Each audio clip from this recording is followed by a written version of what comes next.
Meron bang kahulugan ang panaginip?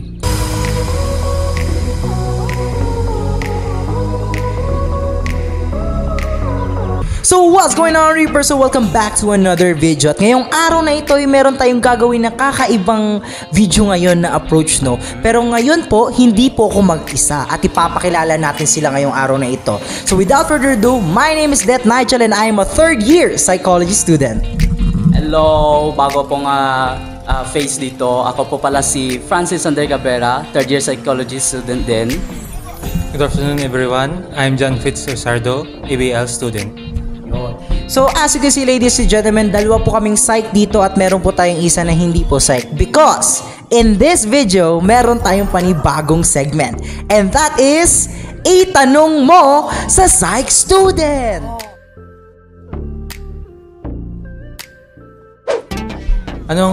Meron bang kahulugan ang panaginip sa ating buhay?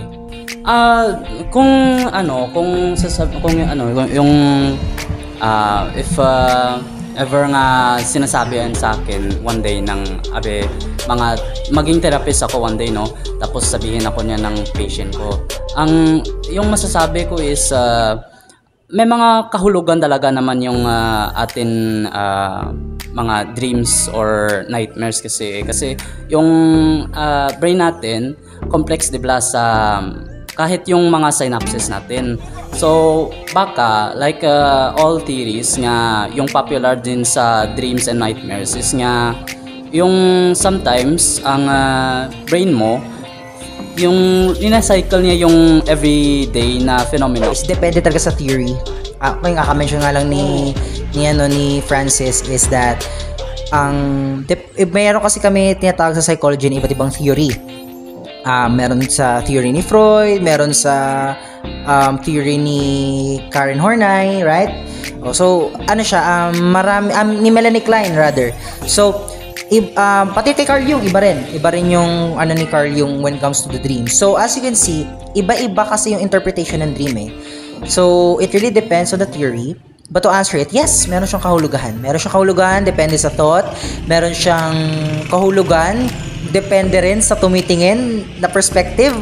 Pwedeng perspective ng isang cognitive, no? Cognitive perspective. So more like yun nga yung kakasabi lang ni Francis is yung yung maaring memories siya or flashback siya. So Nigel, kung pinabalaan mo yung crush ko, tapos hindi kami, ano ba yung kalugan yan? Ay, kung napaniginipan mo yung crush mo na hindi maging kayo, ang kahulugan lang yan is one thing. Wala ka ng pag-asa, bro.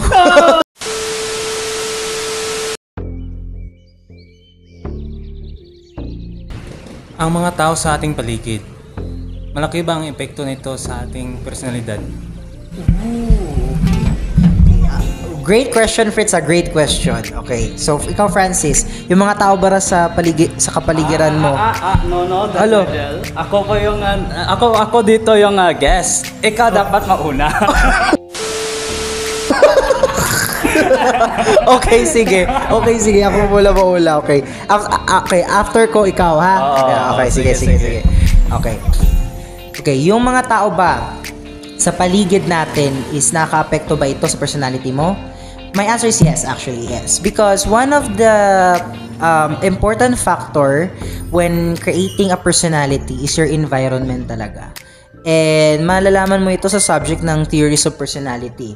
Now, when it comes to environment, kahit na sa paglaki mo, ma-adapt mo rin kasi yung yung nangyari sa paligid mo. Like for example, if sa paligid mo, you were raised in a environment na okay lang magsigaw, syempre, pag yung personality mo, palasigaw rin, di ba? But again, it really depends kasi dyan na papasok yung tinatawag na nature at nurture debate. Nature and nurture debate. But my answer is yes. Naka-apekto siya in a very high sense talaga sa personality mo. It really has a big impact when it comes to personality. Yung kapaligiran mo. Kung saan ka lumaki, kung sino yung mga nakakausap mo araw-araw, at paano ka makipag-engage sa kanila, paano ka mag-interact. How do we know our instinct is correct? How do we know if our instinct is correct? Francis? Oo, Oo, ikaw, oy. Ako naman ulit. Ikaw naman.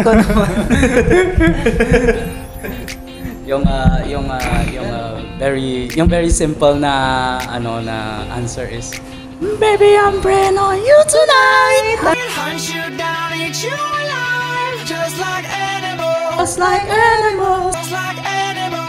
If hindi nyo po rin na-gets, basically is may instinct tayo din. Oo. Kasi totoo naman yan na descendants tayo ng yung mga animals.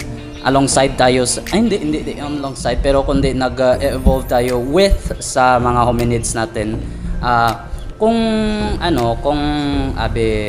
may mga particular nga instances na sasabi sa gut feeling mo na parang yung sa instinct ko parang hindi okay, so hindi okay yung sitwasyon o parang may mali, dapat na may instincts ka din nga trust mo yung sarili mo.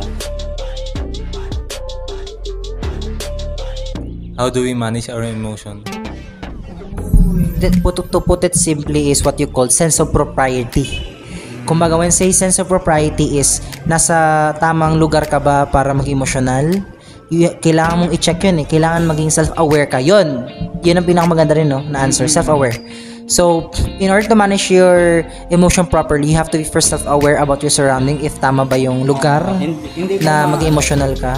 Hindi mo magawa yung self-discipline without voluntarily having self-awareness or deliberately having self-awareness.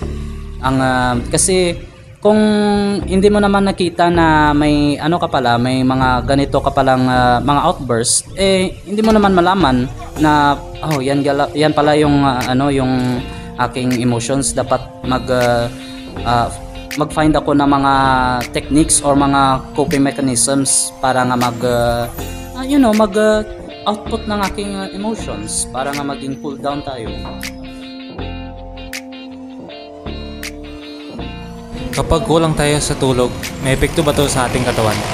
Yung mga consequences or mga side effects ng lack of sleep is mga hallucinations. Is strongly yes.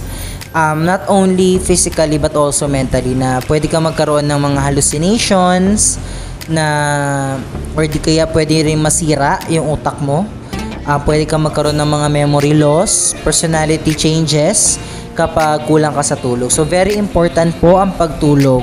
So para po dyan sa nagpupuyat, iwasan po natin yung pagpupuyat.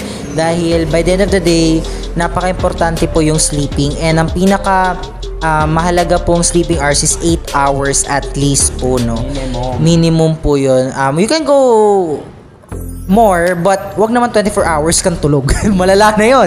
May mga studies nga. May mga studies din nga, if you go beyond 8, mga let's say 9, 10 or 11 hours, nagsasuffer din yung body mo kasi hindi kasi built tayo for inaction eh.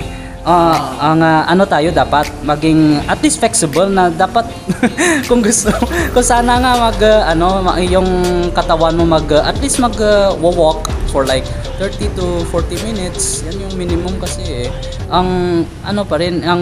Kung gusto mo talaga na hindi ka magtutulog, maging kabayo ka na lang.